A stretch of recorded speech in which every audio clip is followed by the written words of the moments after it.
আশরাফুল ইসলাম নরসিংদী থেকে জানতে চেয়েছেন, জুলাই সনদ বাস্তবায়নে গণভোট নির্বাচনের আগে হওয়া বা নির্বাচনের দিনে হওয়ার মাধ্যমে মৌলিক কি পার্থক্য রয়েছে? বর্তমান সময়ে বাংলাদেশের রাজনীতিতে জুলাই সনদের বাস্তবায়ন, আইনি ভিত্তি প্রদান এবং সে আইনি ভিত্তি প্রদানের প্রক্রিয়া নিয়ে ব্যাপক জল্পনা কল্পনা এবং জনমানুষের মধ্যে এটি তুমুল আলোচিত একটি বিষয়। প্রথমে আমি জুলাই সনদের যে প্রয়োজনীয়তা সেটি আলোচনা করছি।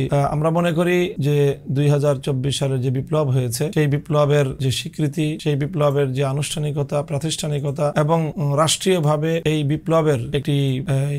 বিপ্লবকে রাষ্ট্রীয়ভাবে স্বীকৃতি প্রদান করার একটি গুরুত্বপূর্ণ বিষয় ছিল। জুলাই সনদের মাধ্যমে মূলত সেটি সুসম্পন্ন হয়েছে। বাংলাদেশের জুলাই বিপ্লবের সকল অংশীজন এবং জুলাই বিপ্লবকে যারা সমর্থন করেন তারা সকলে সম্মিলিতভাবে জুলাই সনদ প্রণয়নে ভূমিকা পালন করেছেন। জুলাই সনদ প্রণীত হওয়ার পর দাবি উঠেছে জুলাই সনদের আইনি ভিত্তি প্রদানের, কারণ জুলাই সনদের যদি আইনি ভিত্তি প্রদান না করা হয় তাহলে এই জুলাই সনদটি একটি কাগজে বাঘ হিসেবে থেকে যাবে, এর সুফল থেকে দেশ এবং জাতি বঞ্চিত হবে। জুলাই সনদের আইনি ভিত্তি প্রদানের যে প্রক্রিয়া, নানা আলোচনার পর, অনেক বিতর্কের পর জুলাই সনদের আইনি প্রক্রিয়ার মাধ্যমে আইনি প্রক্রিয়ার ক্ষেত্রে যে বিষয়গুলোর ক্ষেত্রে সংশ্লিষ্ট সকল মহল ঐকমত্যে উপনীত হয়েছে সেটি হলো যে প্রথমে একটি রাষ্ট্রীয় আদেশ জারি হবে, সেই আদেশের মাধ্যমে জুলাই সনদের প্রাথমিক আইনি ভিত্তি হবে। তারপরে এর চূড়ান্ত আইনি ভিত্তির জন্য গণভোটের প্রয়োজন, সেই গণভোট অনুষ্ঠিত হবে। এই বিষয়গুলো ইতিমধ্যে সকলের মাঝে ঐকমত্য প্রতিষ্ঠিত হয়েছে। এখন বিতর্ক রয়েছে জুলাই সনদ নিয়ে যেই গণভোট হওয়ার কথা, সেই গণভোটটি কবে হবে। ত্রয়োদশ জাতীয় সংসদ নির্বাচনের সাথে একই দিনে হওয়ার একটি কথা রয়েছে, আর অপর সম্ভাবনাটি হলো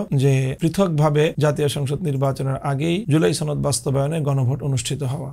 গণভোট জুলাই সনদের গণভোট জাতীয় সংসদ নির্বাচনের আগে হওয়া এবং না হওয়ার মধ্যে ব্যবধানটা হলো এই যে জাতীয় সংসদ নির্বাচন এটি বিভিন্ন প্রার্থীদের ব্যক্তিগত স্বার্থ, দলীয় স্বার্থের বিষয় থাকবে, যার কারণে প্রতিদ্বন্দ্বী সকল প্রার্থী এবং সকল দলগুলো সেদিন তাদের যাবতীয় মনোযোগ নিজ দলের প্রতীক এবং নিজ দলীয় প্রার্থীকে বিজয়ী করার দিকেই তাদের মনোযোগ থাকবে। এজন্য গোটা দেশের সকল জনগণের দৃষ্টি থাকবে দলীয় এবং সংসদীয় নির্বাচনের দিকে, এবং সেই ক্ষেত্রে গণভোটের যেই মানুষের প্রতি আগ্রহ এটা অনেকটাই হ্রাস পাবে বলে আমরা আশঙ্কা করছি। কাজেই সেই হিসাবে মানুষ যখন ভোট কেন্দ্রে যাবে তখন মানুষের টেন্ডেন্সি এবং মানুষের মনোযোগ, মানুষের যে সিরিয়াসনেস সেটা সংসদ নির্বাচনকে কেন্দ্র করে থাকবে। সেই ক্ষেত্রে দেখা যাবে যে অনেক ভোটার গণভোটে অংশগ্রহণ করবে না। সেই ক্ষেত্রে এমন আশঙ্কা রয়েছে যে গণভোট হার অনেক কমে যাবে। গণভোটের হার যদি অনেক কমে যায় সেই ক্ষেত্রে জুলাই সনদের যে আইনি ভিত্তি সেটা দুর্বল হয়ে পড়বে। সেই ক্ষেত্রে সংসদ নির্বাচনে যারা বিজয়ী হবে সেই বিজয়ী সংসদ নির্বাচনে বিজয়ী দলের কাছ থেকে এমন একটি আশঙ্কা যারা বোদ্ধামহল তারা করেন যে তারা সেই ক্ষেত্রে জুলাই সনদ এটি গণমানুষের ম্যান্ডেট পায়নি মর্মে এমন একটি অজুহাত তারা দাঁড় করিয়ে জুলাই সনদ পরবর্তীতে কার্যকর করার ক্ষেত্রে, বাস্তবায়ন করার ক্ষেত্রে গড়িমসি তৈরি হতে পারে ইত্যাদি নানা কারণে। এক কথায় বলতে গেলে জুলাই সনদ নিয়ে যে গণভোট, সেই গণভোটটি তার তাৎপর্য হারাবে, জনগণের দৃষ্টি আকর্ষণ করতে ব্যর্থ হতে পারে। গণমানুষের এবং রাজনৈতিক সকল দল, পক্ষ, সংসদ সদস্য প্রার্থীদের তাদের সম্পূর্ণ তৎপরতা এই সংসদ নির্বাচনকে কেন্দ্র করে পরিচালিত হওয়ার কারণে গণভোটের প্রয়োজনীয়তা এবং গণভোটের তাৎপর্য, গণভোটের প্রতি মানুষের যে আগ্রহ সেটা অনেকটাই হ্রাস পাওয়ার আশঙ্কা করছি। এই কারণেই সঙ্গত কারণে আমরা দাবি জানিয়ে আসছি জোরালোভাবে যে পৃথকভাবে গণভোট জাতীয় সংসদ নির্বাচনের আগেই অনুষ্ঠিত হতে হবে। এটি হলো একটি বিষয়। দ্বিতীয় বিষয় হলো যদি আগেই গণভোট অনুষ্ঠিত হওয়ার মধ্য দিয়ে জুলাই সনদের আইনি ভিত্তি চূড়ান্ত হয় তাহলে সেই ক্ষেত্রে জাতীয় সংসদ নির্বাচনেরও একটি সুস্পষ্ট রূপরেখা সামনে আসবে। এর মধ্যে যে বেশ কিছু বিতর্কিত বিষয় আছে সেই বিতর্কিত বিষয়গুলোর সমাধান আগে থেকেই হয়ে যাবে। তার মধ্যে অন্যতম একটি হলো যে আগামী সংসদ দ্বিকক্ষ বিশিষ্ট সংসদ হওয়ার ব্যাপারে ঐকমত্য প্রতিষ্ঠিত হয়েছে।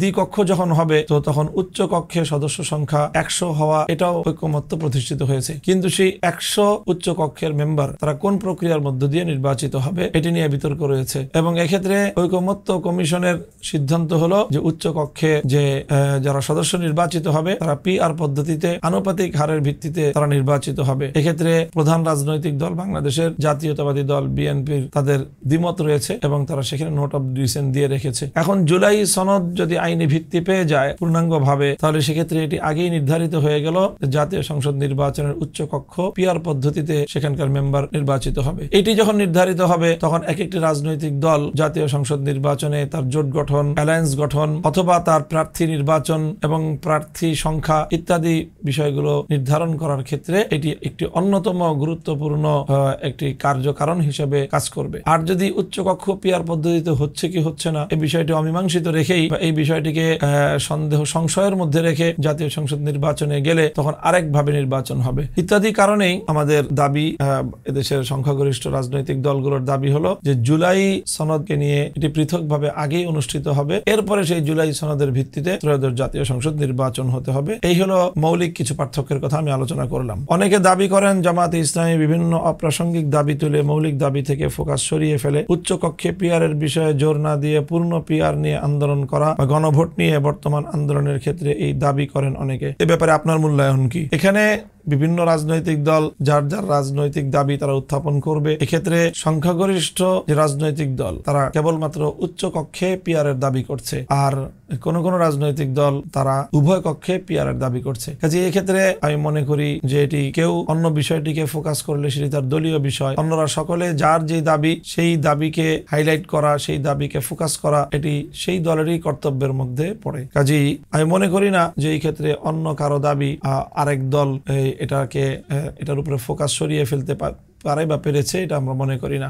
এবং এখন বাস্তবতা হলো এই যে এই মুহূর্তে আমাদের সংখ্যাগরিষ্ঠ দলের যেই দাবি ছিল যে উচ্চ কক্ষে এবার পিয়ার বাস্তবায়ন হওয়া, সেই বিষয়টি সেই দাবিটি ইনশাল্লাহ এখন বাস্তবায়নের পথে জোরালোভাবে সেটি আদায়ের চেষ্টা চলছে।